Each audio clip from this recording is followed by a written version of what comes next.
Hey everyone, and welcome back. Today we're going to be taking a deep dive into Funds India's Wealth Conversations report from December 2024. It's a monthly blog that tracks long-term investment trends across different asset classes, Indian and U.S. equities, debt, gold, and even real estate. Wow. They also cover smart strategies like asset allocation and diversification. Sure. It's a great resource for investors who want to stay ahead of the curve and make informed decisions. Exactly. We're not giving financial advice here. Of course not. But we want to give you the knowledge to set realistic expectations. Avoid common pitfalls and ultimately become smarter investors. Yeah, because at the end of the day, knowledge is your most powerful tool when it comes to building long-term wealth. Okay, let's jump right in. Let's do it. The report starts with a 20-year snapshot of how different asset classes have performed. Right. And let me tell you, one asset class really steals the show. Indian equities. Indian equities. Over the past 2 decades, Indian equities have multiplied a whopping 16 times. 16 times. Oh. That translates to an average annual return of 15%. Imagine investing $100,000 back in 2004. Today, that investment would be worth $1,600,000. That's amazing. That's some serious growth. Yeah, it is. But how do other asset classes compare? Right. What about U.S. equities, gold, real estate, and debt? Right. Did they even come close? Well, each asset class has its own story. U.S. equities delivered a respectable 14.3% average annual return over the past 20 years. But Indian equities definitely took the lead. Gold also performed well. Multiplying investments by about 11 times over the same period. So Indian equities had the most impressive growth. But were there any major crashes or dips along the way? Absolutely.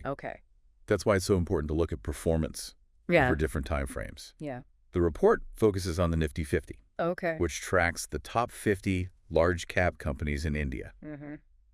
What's interesting is that while you see fluctuations in shorter periods, like 1 or 3 years, if you look at returns over 7 years or more, there's not a single instance of negative returns. That's pretty reassuring for long-term investors. It is. And the lowest 7-year return is still a respectable 5%. If you look at the 10 to 11-year time frame, Indian equities have tripled investments 80% of the time. So historically, staying invested in Indian equities for the long haul has been a pretty good strategy. It seems so. But let's be real, not everyone has the stomach for the ups and downs of the market. I know what you mean. That brings us to market volatility, something every investor has to deal with. Absolutely. The report actually reveals a surprising fact. Indian equity markets experience a temporary decline of 10% to 20%. Wow. Almost every year. Almost every year. And that's just looking at the Sensex. Wow, almost every year.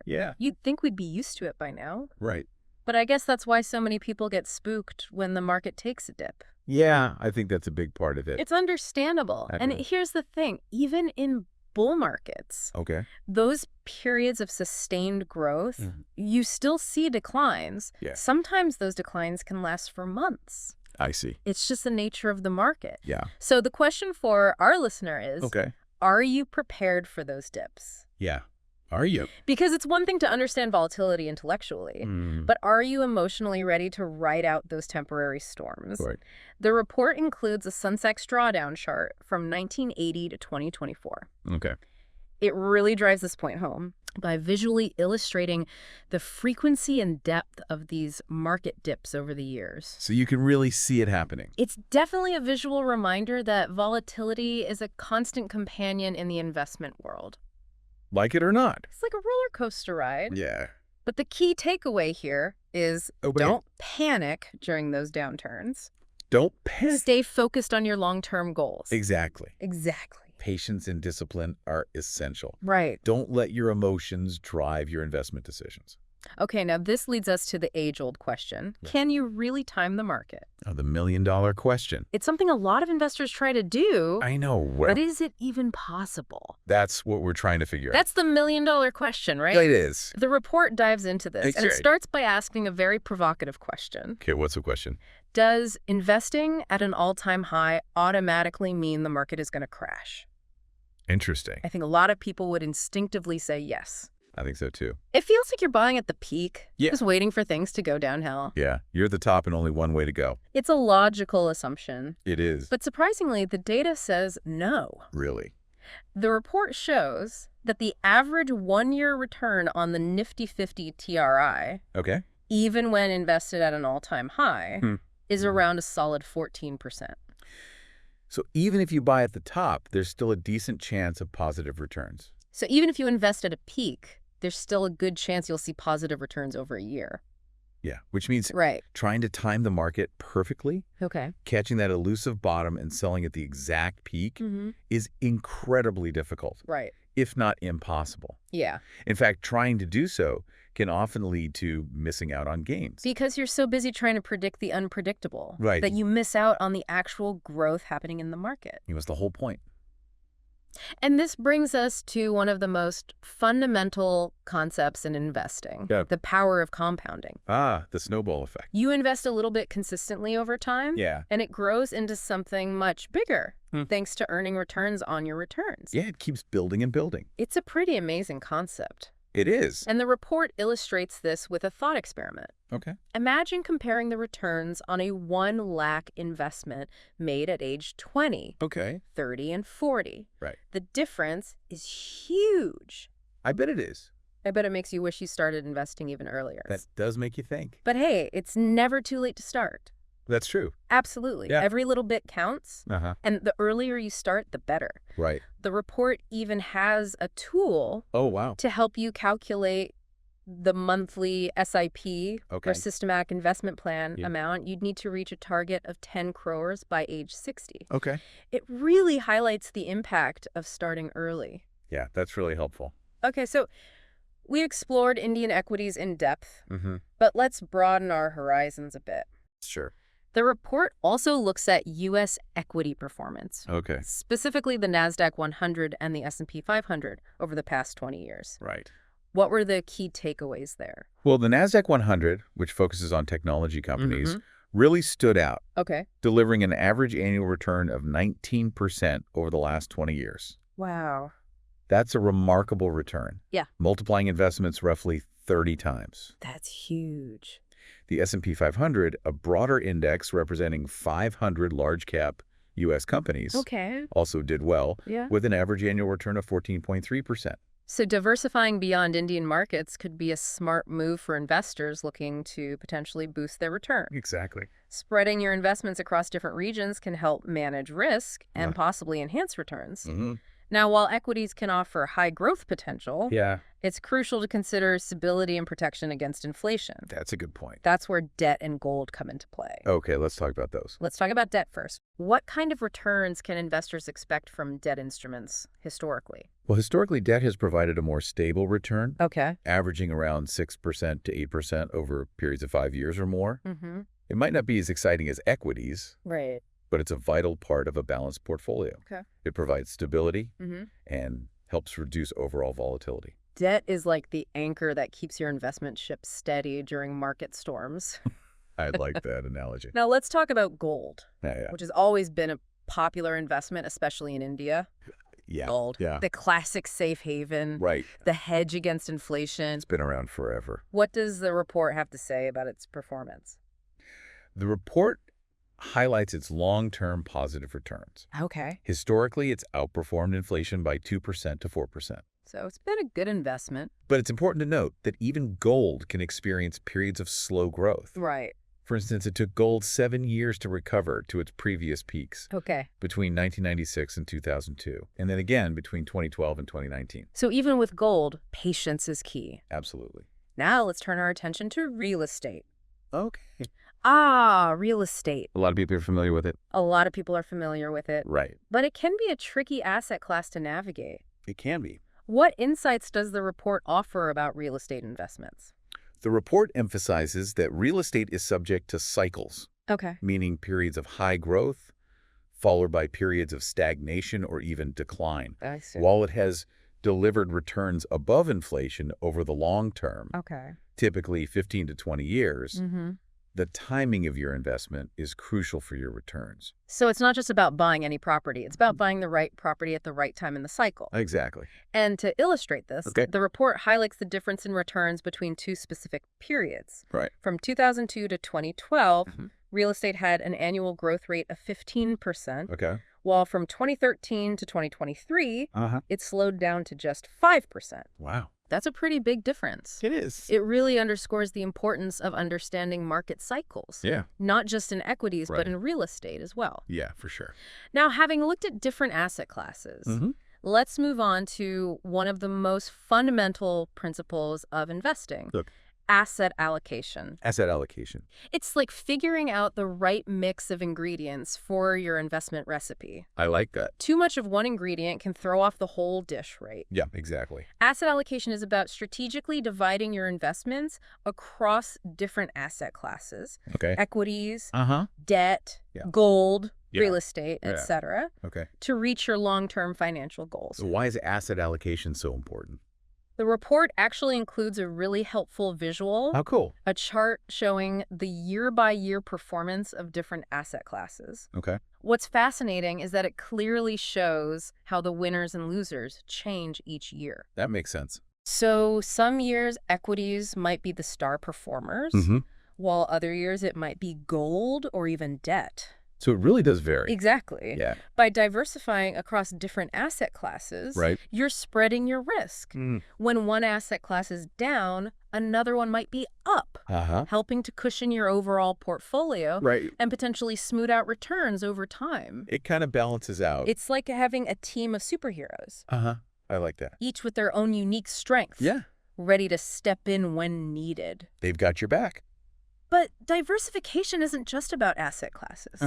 You're absolutely right. You're absolutely right. Diversification goes deeper than that. Okay. You can also diversify within an asset class itself.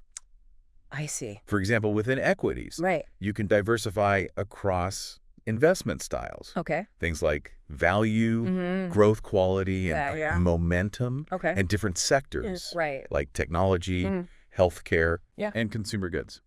So it's not just about spreading your money across different types of investments, but also spreading it out within those investments. Exactly. This more granular level of diversification can make your portfolio even more resilient and potentially improve long-term returns. So diversification is really key. I'm starting to see diversification as a superpower in the investing world. I love that.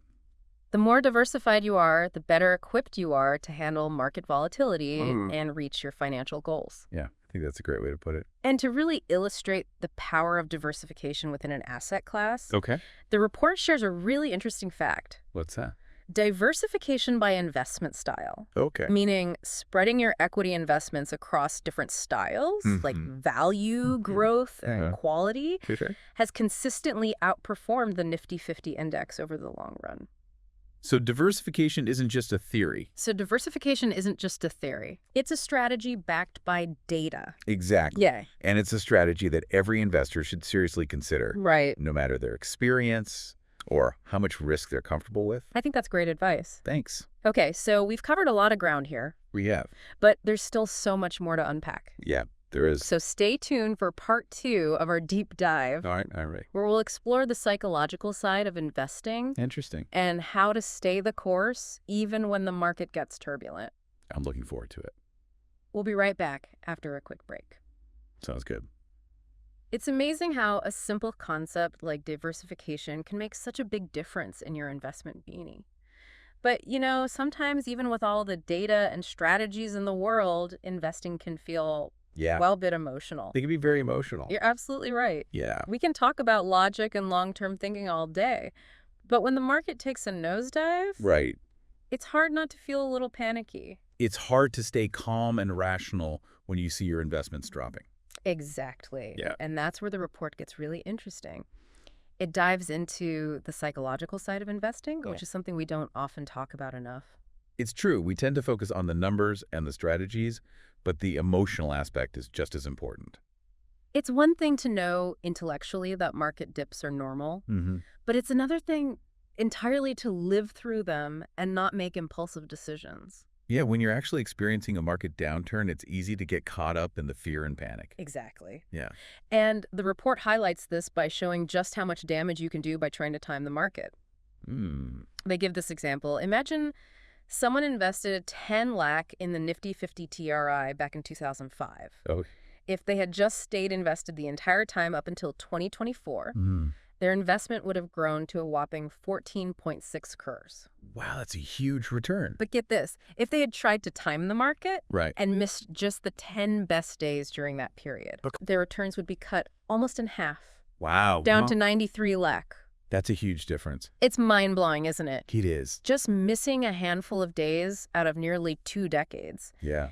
Can have such a massive impact on your returns. It really shows the power of staying invested. It really shows the difference between potentially life-changing wealth and just a decent return. Exactly. And what's even more striking is that 7 of those 10 best days happened right after a major dip. Oh, wow. In fact, 4 of them were right smack in the middle of the 2020 COVID crash. So selling when things look scary means you could be missing out on the rebound that often follows. Exactly. Right. It's a powerful reminder that investing is a long game. Yes, it is. You can't avoid those dips. They're just part of the cycle. Yeah, they're going to happen. But by staying invested, you're in a position to benefit from those upswings that inevitably come along. It's like riding a wave. You got to ride it out to get to the shore. It sounds like discipline and resilience are just as important as choosing the right investments. Absolutely. Having a plan and sticking to it. All right. Even when your emotions are telling you to do something else is key. So as we wrap up our deep dive into Funds India's insights, it's clear you have a lot to think about. Yeah, for sure. We've looked at historical performance, the magic of compounding, right, and how crucial diversification is. It's all connected. But in the end, the real question is, how will you react when the market throws you a curveball? That's the real test. Will you be tempted to time the market and risk missing out on crucial growth periods? Yeah, it's easy to get caught up in the moment. Or will you trust in the long-term trend and ride out the storm? It takes discipline. That's the challenge every investor faces. It is. And remember, knowledge is power. Absolutely. The more you learn, the more you question, the better those investment decisions will become. I think that's a great note to end on.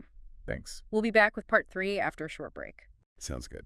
It's fascinating how much psychology plays into investing. It really is. We can arm ourselves with all the data and strategies in the world, right? But when the market throws a tantrum, our emotions can easily take over. It's like our instincts take over. Exactly. Yeah. And that's why having a long-term plan is so important. I agree. It's like having a roadmap to guide you through those inevitable market storms. It helps you stay focused and not get sidetracked. And sometimes having a trusted advisor can make all the difference. Definitely. Someone who can provide objective guidance and help you stay the course when things get bumpy. Someone to keep you on track. Absolutely. Yeah. A financial advisor can act as a sounding board, right, helping you make rational decisions and prevent those emotional reactions from sabotaging your long-term goals. Because we all have those emotional reactions.